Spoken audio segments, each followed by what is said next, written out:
Now it's time for Lefties Losing It, and we can't go a week on this program without including the lunatic ravings of the ladies of The View. Today it's Ana Navarro's turn, and she was talking about the Super Bowl of all things. But as usual, she was obsessed with two things, Donald Trump and her race delusions. Take it away, Anna. You know I don't do sports, you know I don't do football, so I wasn't watching the game. But listen. I think today Donald Trump is going to sign an executive order banning black people from halftime. And what is she basing this delusional fantasy on? She thinks racists were upset by the halftime show when really it was just people with ears. Super Bowl made a feat, you're diabetic, mouth you full of deceit. Maybe an executive order to ban artists most of the audience has never heard of from halftime shows. That may be an idea. But let's get back to Ana Navarro's genius analysis. We're talking about whether the NFL was capitulating to Trump by removing the term "end racism" from the end zone. Yeah. Boy, did they not capitulate to Trump. When I saw Samuel L. Jackson dressed as a black Uncle Sam, introducing Kendrick Lamar, who then had like an entire formation of all black people making a U.S. flag. Now, let's be honest, Kendrick Lamar's performance was pretty mid, as the kids say. Burn this thing down, don't you play with me, stay with me. Crashing out right now, it ain't safe for me. Did it with integrity. These boys try to hate on me, just wait and see. More blood be spilling, it's just pain to me. Yep, it was pretty mediocre, particularly when we are used to the cream of the crop performing at the Super Bowl halftime shows. But Kendrick Lamar actually didn't politicise the 14-minute performance other than to take aim at Drake. There were no anti-Trump, anti-MAGA, anti-America messages. Once Anna and the ladies of The View figure that out, they're going to be pretty miserable. But the NFL did try to politicise the event by running this ridiculous commercial where a young black woman, beats a team of men, a team of Brads. Let's settle this once and for all. Your best guy? Girl. Whatever. Versus our best guy. The Brad. Oh, not the Brad. I'm Brad. I can read. There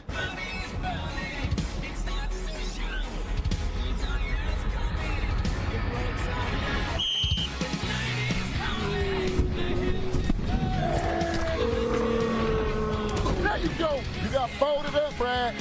Get her. Okay. That's what I'm talking about.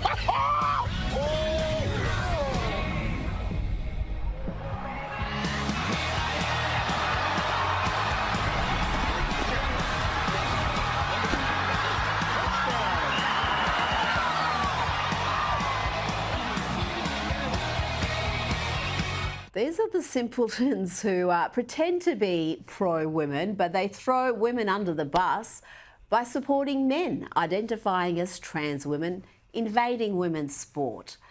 And talking about pretending to be pro-women while simultaneously throwing women under the bus, here is Nike, painfully woke Nike, running an ad suggesting the real threat to women's sport is sexism. Reminder, this is the same Nike that used Dylan Mulvaney as an ambassador. But please, tell me how much you support girls and women's sport. You can't be emotional, so be emotional.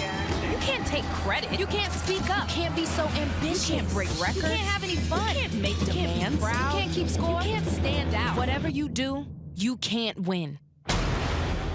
Now let's hear from this totally rational woman, probably a fan of The View, who blames President Donald Trump for her team losing yesterday. The reason why we didn't win because Trump was at the goddamn game. God damn it! Trump should not have been at our game. And we'll have plenty more Lefties Losing It content with my next guest, Sky News contributor Kosha Gator. Kosha, we will get to that phone call between Donald Trump and Anthony Albanese shortly, but let's start with the USAID scandal. If you want to know why the left is so committed to this cause, it's not that they care about feeding the impoverished or giving medicines to the sick. those programs will continue, it's because they found a way to use taxpayers' money to push their insane far-left agenda.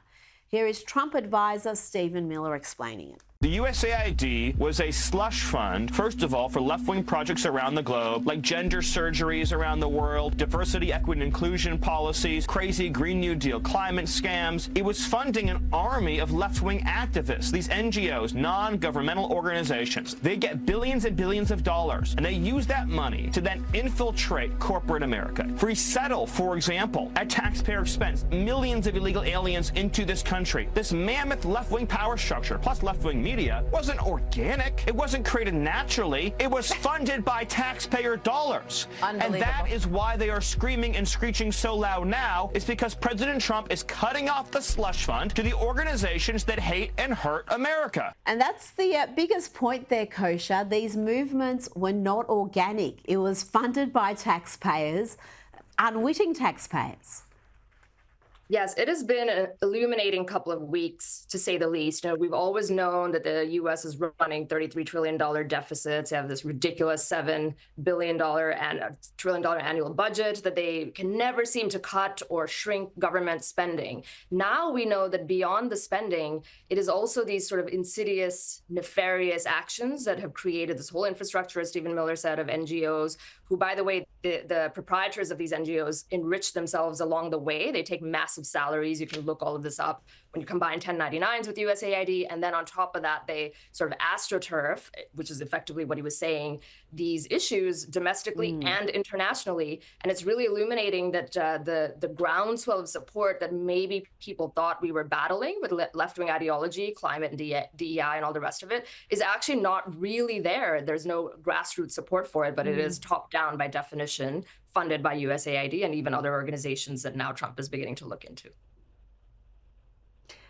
Incredible amounts of chutzpah here, using taxpayers' money to come up with policies and laws, agendas that most people actually do not support, and doing it in this underhanded manner. There's been very little transparency up until now.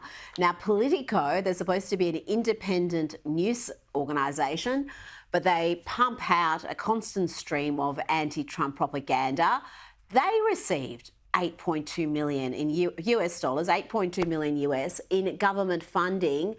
And that increased significantly in 2020 when Joe Biden became president. How are they justifying this, Kosha? Because they're not a public broadcaster, they're not PBS or NPR, and there's talk that their funding should be cut as well. Yes, the public broadcasters, that's been a long-standing debate around the world. Why do taxpayers fund media for political news? By definition, should be objective. And now this is, again, insidious, where these are for-profit corporations.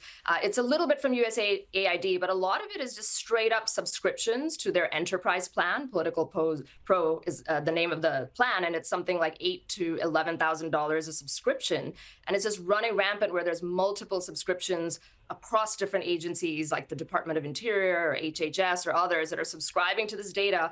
And I would add that those same people in their private lives, I would not be surprised if they share Netflix passwords with each other, but here they're subscribing to multiple five-figure subscription deals, which adds up to the tune of $8 billion for, again, an organization that has a very clear political agenda. Trump shut that off, and many others like Politico, which is fascinating to see the amount of impact he's having in just a couple of short weeks. Oh, it's hard to keep up with the pace. This is one of the consequences of just implementing a raft of election promises, is that it can be quite difficult to keep up with everything that's happening. Let's turn our attention to tariffs on Australian steel and aluminium. The Prime Minister has had a conversation with President Trump.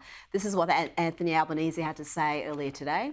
So it was a very constructive and warm discussion. Again, with President Trump, the US President agreed that an exemption was under consideration.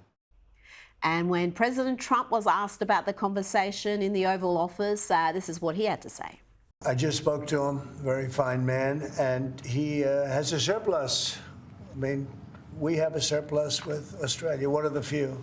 And the reason is they buy a lot of airplanes. They are rather far away and they need lots of airplanes. And we actually have a surplus. It's one of the only countries which we do, and I told him that that's something that we will give great consideration to.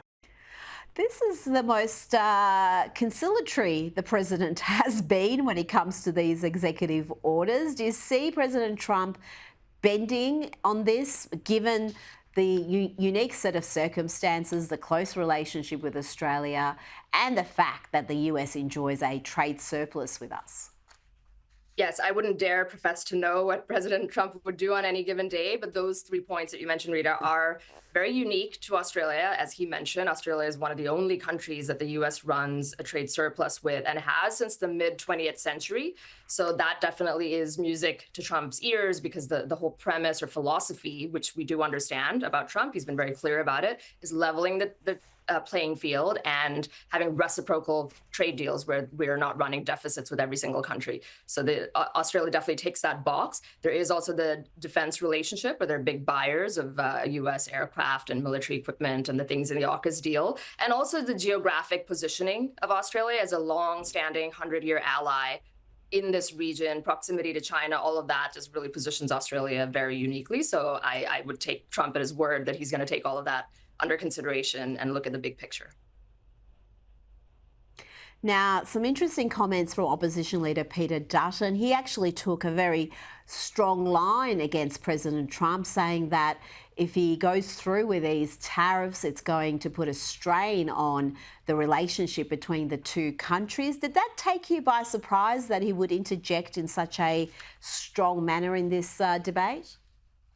It is interesting, the specifics of that, but I sort of see echoes of it with Mr. Pierre in Canada as well, who's Canada's in an election year, and same thing, where they're sort of maybe trying to create some daylight between the other side and themselves, or show that they're sort of strong and they will stand up to anybody, even the leader of the free world. So maybe that's the extent, if I had to wager a guess, of where Mr. Dutton was going. But I think everybody understands, whether it's Australia or Canada, the leverage is very clear who holds more leverage in that situation. And so it's better off for smaller countries that are allied with the US to work within this framework and this America First worldview that Trump has, as opposed to straight up posturing against it, because I just don't think that other countries are going to get very far with Trump's agenda the way it is. Absolutely. And I do wonder whether Peter Dutton is worried about the left's attacks against him in this country, where so much of the media coverage is vehemently anti-Trump, and they're likening him to Trump on a fairly regular basis, saying he's Australia's Trump, he wants to implement the Trump agenda. And I wonder whether that's something that is causing some worries within the Liberals. It shouldn't. They should be able to counter it fairly effectively. But as we know, sometimes they get spooked, Kosha. Yes, they do. And that's a playbook from the left now, to try and liken everybody to Trump. But I really hope that they don't fall in that trap. Don't fall into the frame that the other side sets. Just lead on your own merits and maybe agree and amplify. There's much actually about Trump that they could harness and use that to their advantage about, yes, we are pro-Australia. We believe in Australia first. That might be a better strategy if I were advising people on the right side of the aisle in other countries. Absolutely. I mean, we've seen it happen with Javier Milei in Argentina. He was called the Argentinian Trump. They've done it with Giorgia Meloni, called her the female Trump. And they're two of the most popular leaders anywhere in the world. So there are ways to counter this, and it can actually be used to your advantage. Now, let's talk about conservative activist Robbie Starbuck. He's been incredibly successful in lobbying big corporations like Walmart, Ford, Harley-Davidson, McDonald's to get rid of their DEI policies. This is even before Donald Trump was elected to his second term. And he's announced his next target is JP Morgan, the largest bank in America.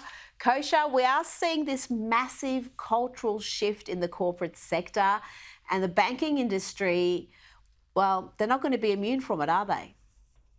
They certainly will not. There's a few things happening where the US government is now leading by example in these 2 weeks. Every DEI department across the government, DEI contracts with third parties and all of that have been slashed. So that sort of provides political and cultural cover, I think, to corporate America, where maybe even if they believed in it, they didn't want to cut it or walk away from it before, because a mob would come after them.